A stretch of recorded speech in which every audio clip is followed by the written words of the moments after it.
Toc toc, réveillez-vous, shalom. Eh bien, nous sommes hymne spirituel matinal. Merci de nous recevoir chez vous, encore une fois au travers de cette vidéo, les amis.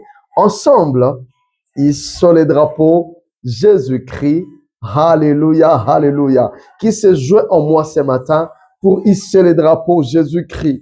Bien-aimés dans le Seigneur, nous avons vu beaucoup de drapeaux. On a entendu parler des drapeaux avec beaucoup de couleurs. Mais vous savez quoi? Notre Jésus, il est le drapeau le plus hissé de tous les temps, le drapeau éternel. C'est-à-dire que tu trouves Jésus comme ton drapeau. Ouf!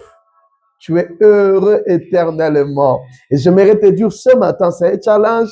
Quiconque se décide de hisser le drapeau Jésus ce matin, eh ben tes problèmes retrouvent solution. Tu as une paix que le monde ne donne pas. Parce que quand tu tournes, tu regardes le drapeau, tu dis, ah, je suis du côté des gagnants à cause de Jésus et avec lui. On ne cherche pas la victoire, mes amis. Nous combattons dans la victoire. Nous sommes dans la victoire. Puisque tu t'es décidé d'hisser le drapeau ce matin, qui est Jésus, banalise tes combats. Jésus est en place. La victoire est à toi au nom de Jésus. Alléluia. Celebrate Jesus.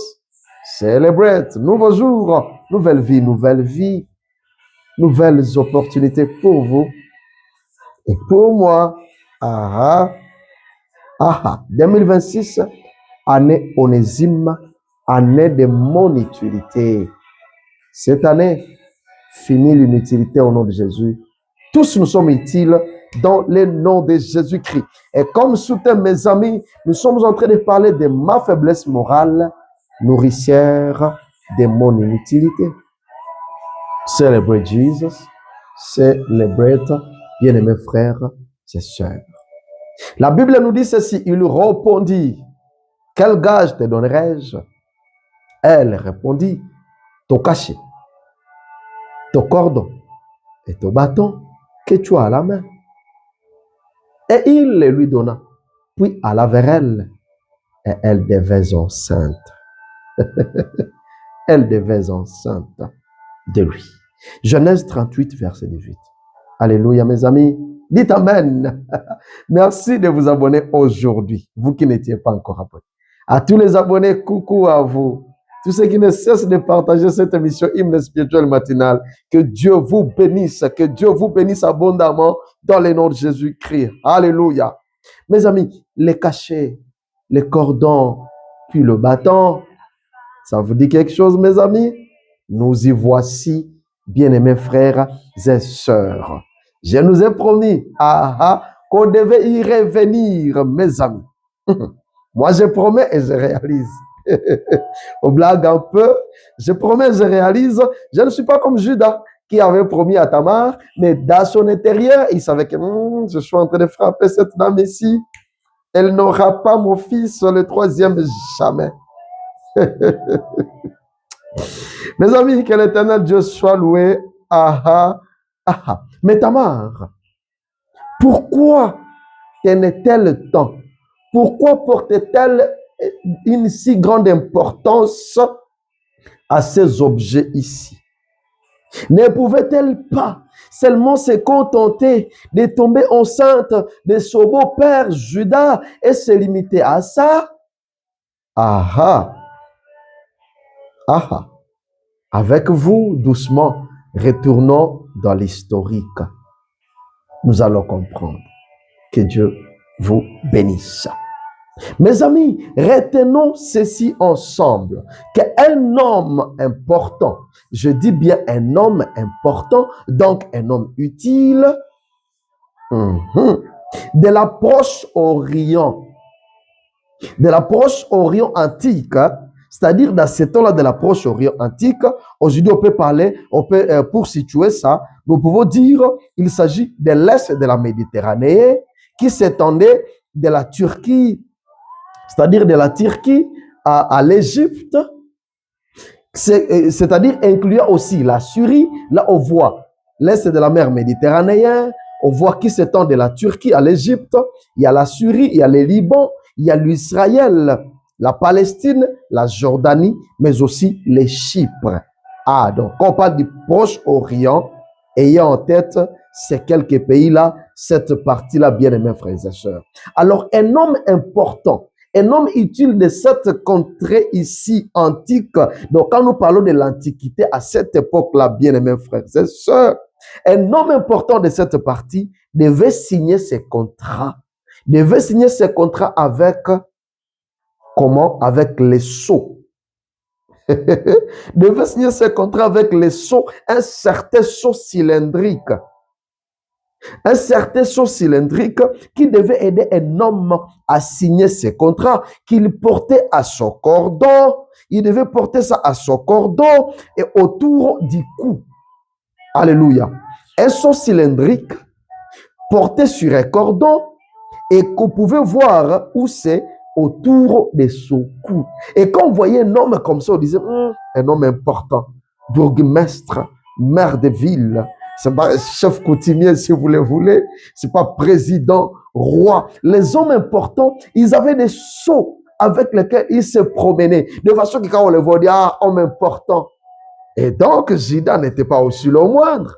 Il détenait aussi pour lui le bâton, les cachets et les cordons. Judas n'est pas aussi simple que ça. Il est aussi homme important. Est-ce que tu es important, mon frère, ma soeur? Sois béni au nom de Jésus. Et même toi qui étais vu comme si tu n'es pas important dans la société, dans la famille, cette année, c'est une année de ton importance au nom de Jésus. Dis amen et tu vois ta vie shifter, ta vie changer au nom puissant de Jésus-Christ. Parce que c'est Christ qui te le dit dans le nom de Jésus-Christ. Ah ah. Et donc, les amis, le fait pour Tamar de demander le bâton, demander les bâtons, le fait que Tamar va insister pour demander les bâtons, ceci nous laisse croire que cet objet ici portait des signes distinctifs qui pouvaient permettre de reconnaître son propriétaire. Alléluia. Donc, le fait que le site est sur les bâtons, c'est-à-dire que sur les bâtons, on pouvait y trouver en quelque sorte de l'ADN. Il fallait que l'ADN soit resté sur le bâton, de façon que lorsque le bâton peut être rebondi n'importe où, qu'elle reconnaisse que ce bâton ou cet objet appartient à telle personne, appartient à Jacques. Tu peux mettre ton nom si tu veux. Alléluia. Donc, c'est un peu le fait pour elle d'insister sur ça. C'est parce que sur les bâtons, on pouvait y trouver des signes distinctifs qui allaient permettre de reconnaître les propriétaires de l'objet. La Bible dit ceci, mes amis.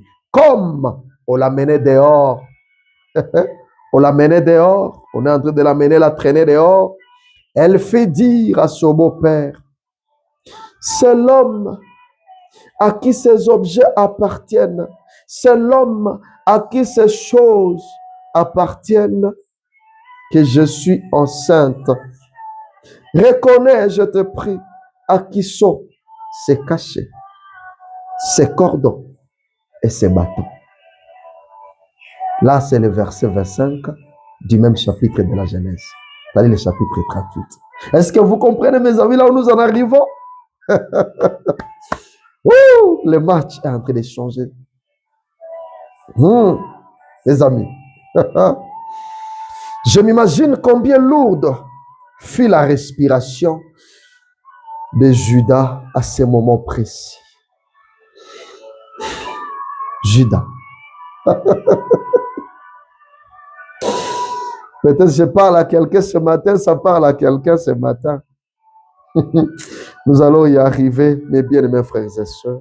J'imagine sa respiration à ce moment-là. Lui, qui tout à l'heure là, accompagné de ses amis, accompagné d'autres hommes qui se croyaient être importants de la contrée, d'autres hommes avec des longues barbes. Judas accompagné avec d'autres personnes de longues barbes, comme ça. Moi d'ailleurs, je n'arrive pas, je blague, je n'en ai pas. Vous imaginez, accompagné de personnes avec des longues barbes, mais aussi hypocritement habillés de longues robes comme ça. Les hommes importants. Les hommes importants, ils sont là-bas, accompagnés de Judas, la compagnie de Judas, ils sont là. Ils disaient ensemble, sortez-la ici, sortez-la ici. Quelle honte, quelle famille. Ces choses-là ne devraient pas exister ici. Cette veuve-là, comment se fait-il qu'elle est tombée enceinte? De qui était l'enceinte? Sortez-la ici. Ils étaient là. Ils attendaient pendant qu'on la traînait dehors, on la menait dehors. Ces choses ici ne doivent pas se passer chez nous ici. C'est la honte, ça c'est une gâchis. Qu'elle soit brûlée vive ici, publiquement devant tout le monde. Ça vous dit quelque chose, mes amis? Mes amis, mais quel génie de Tamar. Quel génie de Tamar, mes bien-aimés frères et sœurs. Quel génie de Tamar. Mes amis, des fois, il faut une seule personne brave pour mettre fin à une barbarie habillée à soutane. Des fois, il faut une seule personne dans la famille, dans une contrée, dans une société, dans un endroit, dans un village, une seule personne qui se lève d'une manière brave pour mettre fin à une barbarie habillée à soutane. Savez-vous combien de fois la barbarie est habillée en soutane, à robe blanche, je ne sais pas, à longue robe, à longue jupe, à cravate, à costume? Des fois, il s'agit, ça demande une seule personne, mes amis. Bravo, Tamar. Bravo, Tamar. Nous voulons susciter des femmes Tamar. Nous voulons susciter des Tamar, mes bien-aimés frères et sœurs. Des frères qui sont braves. Des sœurs Tamar dans cette génération, qui savent défendre leurs droits, et si en défendant leurs droits dans les normes, pour la gloire de Dieu, pour la gloire du royaume, ils peuvent mettre fin à la barbarie, quoique habillés en soutane. Ne te laisse pas duper, ma sœur, cette année. Sois brave au nom de Jésus-Christ. Ah oui, mes amis, des choses comme ça se passe en grand nombre dans nos familles. Ça se passe à grand nombre dans nos églises locales. Ça se passe à grand nombre dans nos entreprises. Là où tu travailles, il y a quelqu'un en cravate, il y a quelqu'un en costume qui passe pour une personne importante. Mais des choses que cette personne fait aux gens, qui va parler? Qui va parler? Lui, il a habillé en costume, non? Lui, il conduit la Jeep, non? Dernière cri. Qui va parler? Ce sont des Judas.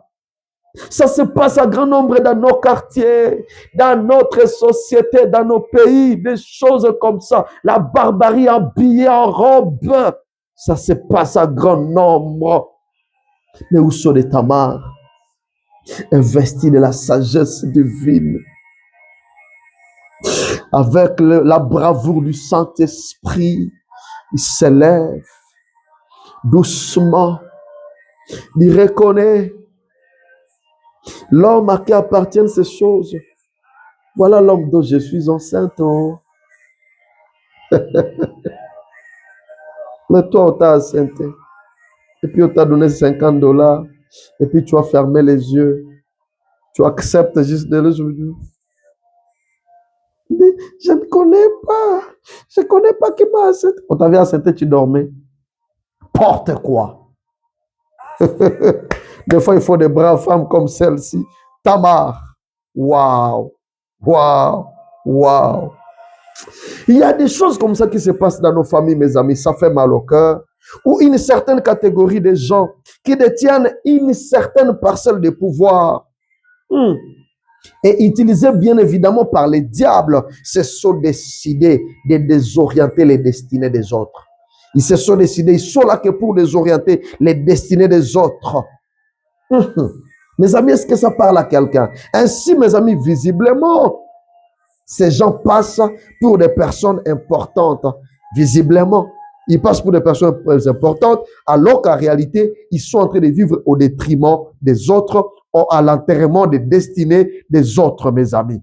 Ça doit cesser au nom de Jésus cette année. Mais lorsque Dieu, mes amis, la bonne nouvelle arrive, pendant que nous allons clôturer, lorsque Dieu est du côté de Tamar, la mascarade des hommes puissants finit par tomber. Alléluia. Ce matin, toute mascarade est sur ton chemin. Les hommes, les pseudo-amis, les pseudo-hommes importants sur ton chemin, ta destinée, ils tombent au nom de Jésus. Parce que quand Dieu est du côté de Tamar, mes amis, la mascarade de ces hommes importants finit par tomber. Et c'est au cas ce matin au nom puissant de Jésus. Ils sont dans ta famille, ils sont dans ton église, ils sont dans l'entreprise où tu travailles, ils sont dans la contrée, ils sont dans la société, dans l'écurie. Tu penses être des amis. Ils tombent ce matin au nom de Jésus. La mascarade tombe au nom puissant de Jésus. Wouh! Vous savez quoi, mes amis? Ce matin, tous les Judas sur votre chemin passent de la mascarade au démasquage au nom de Jésus. Aujourd'hui, c'est l'opération démasquage. Ils sont démasqués maintenant, un à un. Ils sont démasqués au nom de Jésus. Qui passe pour des personnes qui t'accompagnent dans ton mariage, dans tes projets, alors qu'ils ne sont pas en train de t'accompagner. Ils sont démasqués. Opération démasquage au nom puissant de Jésus. Et vous savez quoi, mes amis? Quand ils sont démasqués, qu'est-ce qui arrive ensuite? Voulez-vous découvrir ce qui arrive ensuite? Alors à la prochaine. Soyez bénis. Bye bye.